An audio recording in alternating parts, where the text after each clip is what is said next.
Um, Tungkol sa intermediary, yung impression ko tungkol sa intermediary kasi, ang alam ko, intermediary, ang ibig sabihin nun, pagbibigay ng information, so meron na akong medyo baka, alam ko lang yung salita, pero hindi ko alam talaga kung ano ang kahulugan o ano ang dapat na gawin sa intermediary, lalo na pagdating sa sa agriculture. So yun na yung alam ko pag sabi sa amin na intermediary training, siguro tungkol ito sa pagre-relay ng pagre-relay ng mga nalalaman ng knowledge yun.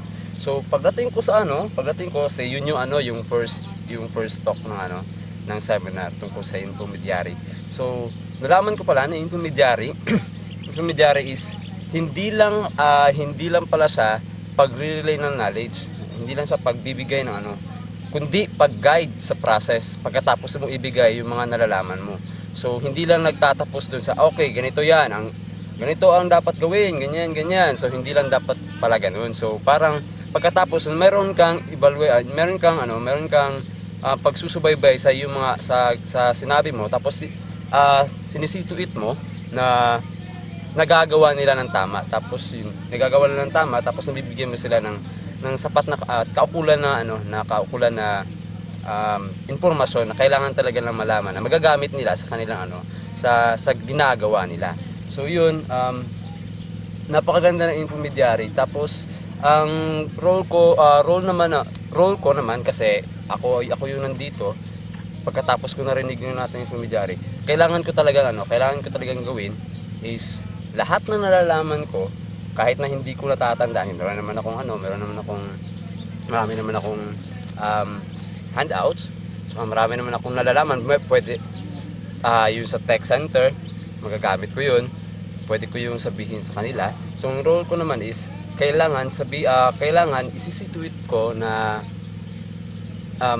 ibibigay ko ng tama, tapos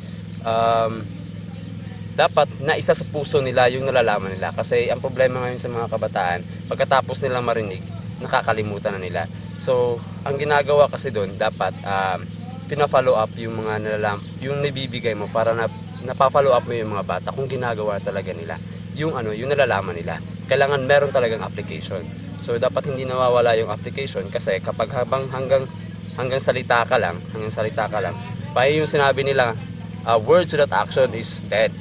Yun. So dapat talaga may ginagawa kang action pagkatapos mong sabihin yun. Pero dapat hindi ka rin nawawala ng spirit, kasi may iba na okay, ganito, kakatapos ko na ng seminar, pagbalik mo na, masyadong spirited ka, gusto mong gawin to, gawin ganyan, pero pagkatapos ng ilang buwan, nawawala na yung spirit.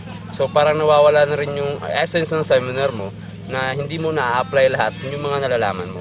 So kailangan i-maintain talaga yung enthusiasm na ipagpatuloy yung nasimulan mo na. Tapos hindi lang dapat dun sa komunidad mo, kung kaya mo pang ibigay sa iba, yung sa mga katabing mga baryo, sa lahat ng mga tao, mas maganda yun. Kasi nagsisimula ang malaking pagbabago sa maliit na gawain. So simulan natin siguro, tapos patuloy maging enthusiastic tayo. Tapos kailangan isaisip natin na kami lang ang kaming nakapunta ng seminar tungkol sa intermediary ang makakagawa nito. Tapos pagkatapos kasi nito, kapag nasabi mo na sa iba, sasabihin na sa iba. So really networking na 'yon. So kapag nawalan ka ng spirit, mamamatay na 'yon. So dapat magpursige siguro. At dahil sa bata pa naman ako, siguro gagawin ko lahat para talaga sabihin sa buong Davao City. Gagawin kong lugar na maraming alam tungkol sa pagsasaka, kasi konti sa Davao City, konti na lang yung mga palayan. So siguro gagawin ko yung para mainganyo siguro sila. Siguro pag nalaman nila yun, mainganyo na sila na magtanim. So sisimulan ko sa komunidad ko at saka sa sarili ko. Yun.